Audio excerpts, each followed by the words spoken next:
MAahc is the Minnesota Asian American Health Coalition. It's been around for about a decade and really got started as a number of AAPI, Asian American Pacific Islander, public health professionals identified the need for the Asian community to come together into a unified voice and start to be heard and seen within health policy conversations, because as everybody here likely knows, the Asian community has been, to the good and bad of it, kind of touted as a model minority. And so oftentimes within the healthcare conversations, we are overlooked and people make the assumption that everything is going well for us, but we know through what we see in our communities and our families that that's not necessarily true. And so that's really the impetus of MAahc, was to get our stories out there and for people to start to understand that the Asian American and Pacific Islander communities are experiencing health disparities as well, and so to put a face and story and data behind it. I want to offer my thank yous. I'm really bad at thanking people, so I wanted to put it up front right away and just say that, this project, like I said, it was about 2 years worth of work for MAahc, and we had a pretty lengthy advisory committee that was a part of it. The advisory committee came together through their expertise and experience working with the community, as well as the expertise and experience they have within healthcare, or health services. And so some people are here. We have Bruce, who's here from the university. Ekta, she's going to say something in a little bit with Cappy, and I think that's it for right now. So, and of course, everybody's volunteering their time in this. Then we also had a number of volunteers that was a part of this. We had Jennifer Ng, who is now doing HIV research in China, in China. We have a number of undergraduates who worked on this through their coursework. Carolyn Luchavung, who's now over at the medical school, Justin Bauer, David Moriyoshi, Mingmo, and then we have Joseph, our newest student working on it, graduate research assistant. And of course, we also want to thank our funders, the Asian Pacific Islander American Health Forum, through their partnership with the W.K. Kellogg Foundation. And so we thank them for making this possible.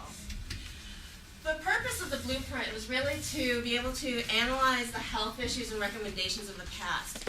So what we recognized was that in 2008, as MAahc became a more formal organization and started really trying to mobilize the community, that a number of the issues that were being put out there of challenges for health in the community were the same issues that had been talked about for the last decade.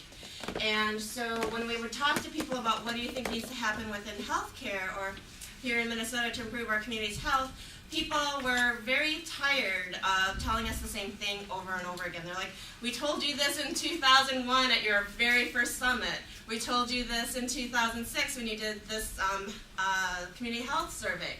So we said, okay, we need to put a stop to this, and we need to take a look at this data and really analyze it and see what we have. So we identified, the advisory committee came together and identified the root causes of the issues that really create health inequity for our community, the Asian American Pacific Islander community. And then after that identification, we offered some sustainable solutions that shift the culture of healthcare in Minnesota that will optimally meet the health needs of our community.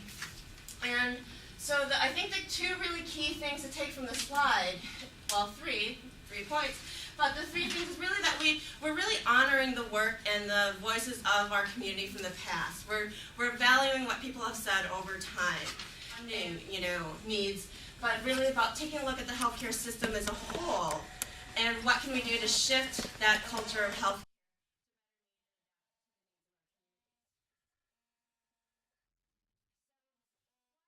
Important to do this blueprint specifically for the Asian American and Pacific Islander community. Our community has grown significantly since the 80s. In 2009, the American Community Survey estimates that we're about 220,000 people now here in Minnesota, which is just over 4%. We are approximately 64% of us are foreign born and coming from 30 countries. So we're not all just Hmong, we're not all just Chinese. We are coming from 30 different countries, which has, within each country has many cultures. And then 78% of us speak a language other than English at home. And then 36% of us identify as speaking English less than very well. So that really touches on the language access issues for our communities. And then finally, coming from different cultures and communities and countries, we've had different experiences with healthcare. We have different beliefs, and we have different behaviors around our health. And that's not an absolute, but that, we don't necessarily all adhere to the dominant culture. And that's why we needed to do this for the Asian American Pacific Islander community specifically. The timeliness of this, everybody knows that healthcare reform is happening, right? Well, we hope it continues. And so even though the bill has passed, there is a lot of holes to fill of what does this look like in our communities. And so there's a lot of opportunity to inform how healthcare reform plays out here in Minnesota, and more specifically then for our diverse communities. Healthcare reform in Minnesota right now is also looking at defining new performance measures for healthcare. They're looking at how do we measure the quality of healthcare in Minnesota, how do we cut costs of healthcare in Minnesota. And we need to make sure that our communities are at the table with that, because performance measures are not just about whether or not we are able to get certain, I don't even know enough, but certain measurements in our blood at a certain level, so that to say that we're being cured or managing our disease well, but it's also about the cultural competency of healthcare for our community. And then finally, the economy is really forcing us to think about more sustainable systems change and not about program development, like I said before. So we have to think about how can we take what's here and existing already and change it to better meet our needs. So as I said earlier, the process and methods were really about pulling the data from all of these reports. And so as you take a look at your blueprint at the back, you'll see the annotated bibliography on page 11. So those are the reports that we pulled all of our data from. And it came up with over 300 different issues, I won't say unique issues, but 300 data points of issues, of recommendations, of experiences of our community.